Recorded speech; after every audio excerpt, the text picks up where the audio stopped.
The screaming in the hall echoed and distorted as new voices joined it. Sometimes the subject screamed so loudly and for so long they ripped their vocal cords apart or would start spewing blood from torn capillaries in their throats. I smiled to myself. Personally, I had nothing against these men and women here, even though some of them were from Al-Qaeda, the Islamic State, or Mexican drug cartels. We had murderers, torturers, rapists, terrorists, and gang members galore to experiment on. But who was I to judge their actions? After all, I wasn't much better of a person. I was just on a different side. I tortured people for the CIA and to protect the USA, above all. Jay? A chubby blonde secretary with a moon face said from behind me. I turned to look at her. Cheryl? I said, nodding my head and smiling pleasantly. Cheryl was the ultimate in compartmentalization. At home, she was just a regular soccer mom with kids and PTA meetings.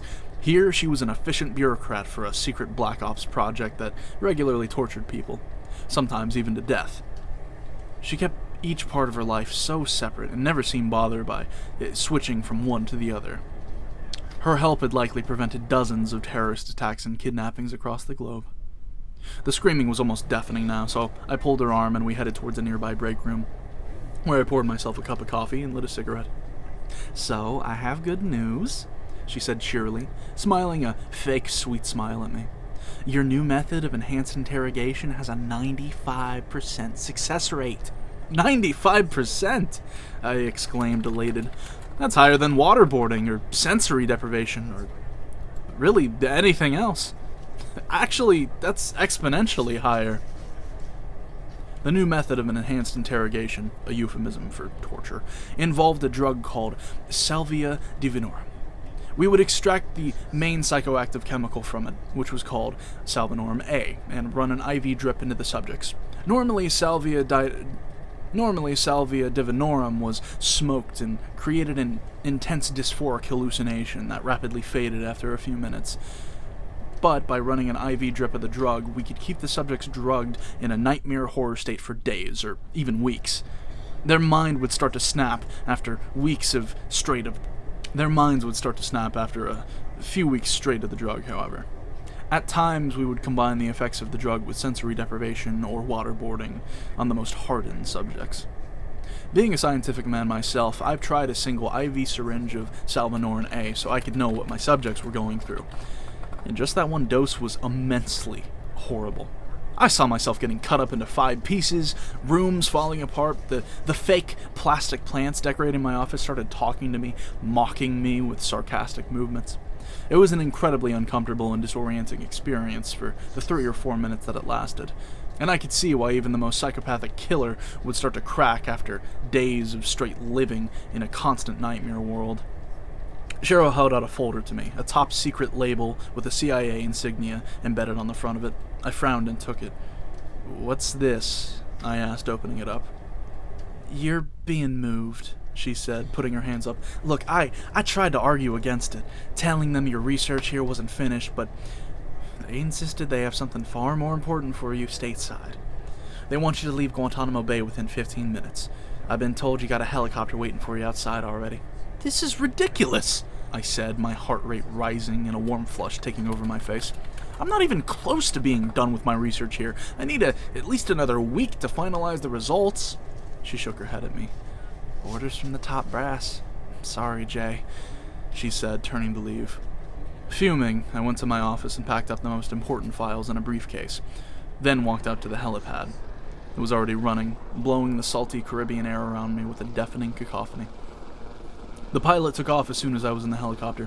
Looking to my left, I saw Cheryl. She smiled wanly at me, and she looked down at her phone, and I sat back in my seat, feeling the vibrations of the craft resonate through my body as we headed towards Florida. What could they have wanted me to see that was so important that it needed me to immediately leave my current assignment? I had seen some horrible things. Men breaking their bones as they strained against the drowning horror of waterboarding. Men tearing their own eyeballs out after they had lost sanity. Prisoners killing other prisoners by ripping their throats out with their teeth. I hope that whatever it is that they had waiting for me, it wouldn't leave me with any deeper PTSD than I had already suffered. I already had enough nightmares to last me 1,000 years. I'd woken up screaming for the past week straight, and at times I was afraid to fall asleep for what I could see in the dream world. Soon I could see the white sand of the Florida beaches approaching. The Black Ops site was surrounded by 3 layers of razor wire-topped electric fences. Guards and sniper towers formed an outer perimeter every 100 feet. No one had ever escaped from this site, which we simply called the Lighthouse. Inside the razor wire stood a single behemoth of a building, a pure white building with no windows or insignia anywhere. It rose up and became narrower as it did so. Each floor formed a perfect circle, and at the top lay a helipad where the pilot now aimed the chopper. It did resemble a lighthouse in some ways, hence the nickname. That wasn't the only reason we called it that, though. This was also the main hub of the psychic research for the entire eastern seaboard. The prisoners were chosen for their supposed paranormal or mystic abilities, to be studied at leisure by scientists and agents of the CIA. As I got out of the chopper, an agent with black sunglasses and a black suit was waiting for me. "Dr. Salem?" he asked me, shaking my hand. "You can call me Jay," I said, smiling my fake smile. With a gentle guiding hand on my shoulder, he led me down to the top level. "We've been following your research with the Salvadoran agent with rapture," with a deadpan expression on his face. As we entered the staircase, the fluorescent lights began to flicker. "We actually modified the agent somewhat, synthetically strengthened it, and added some chemical functional groups that make it cross into the brain much more effectively. We're going to test it on the first patient here.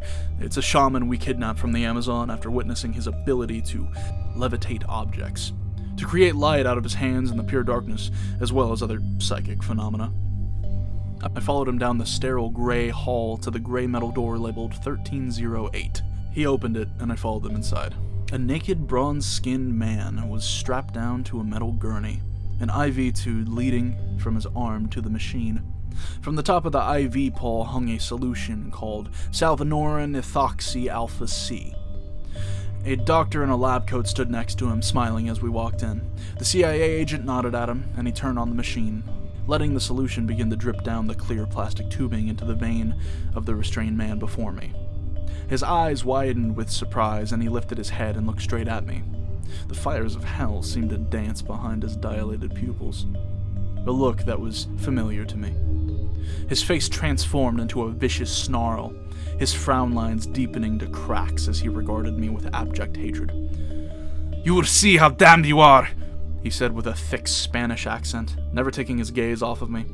"And you will see hell unleashed before you. You are demons in human skin, but the real demons are here to reclaim their throne." He smiled wickedly, the grin appearing to move unnaturally wide until it reached ear to ear. "The slit wrists of the sky will open up, and the horrors of hell will be with you."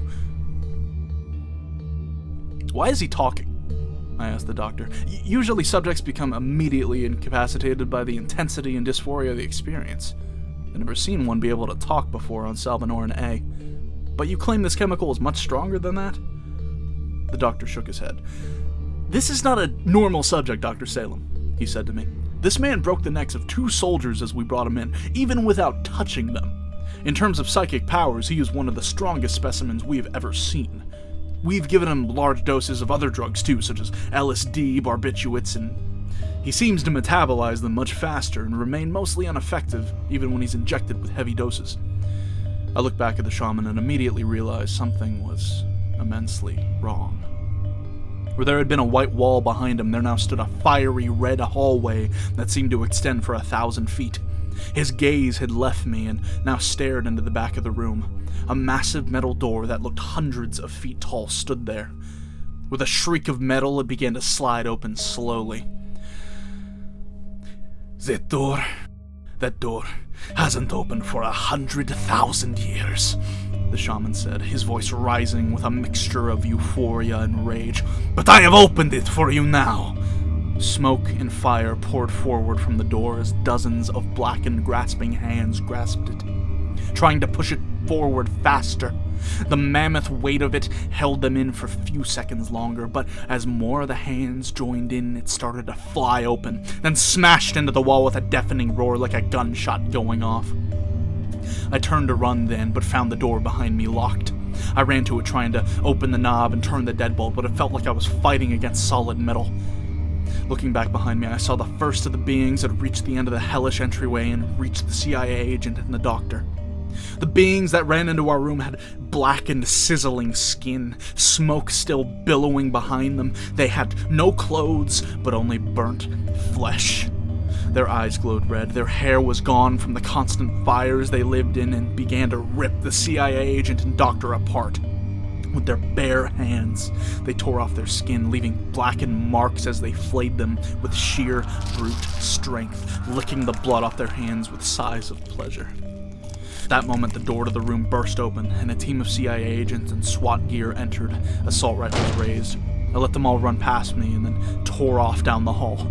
Behind me, I heard screams that echoed after me.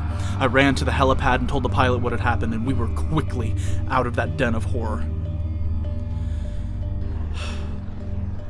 I don't know what happened back at the lighthouse, but I got out alive.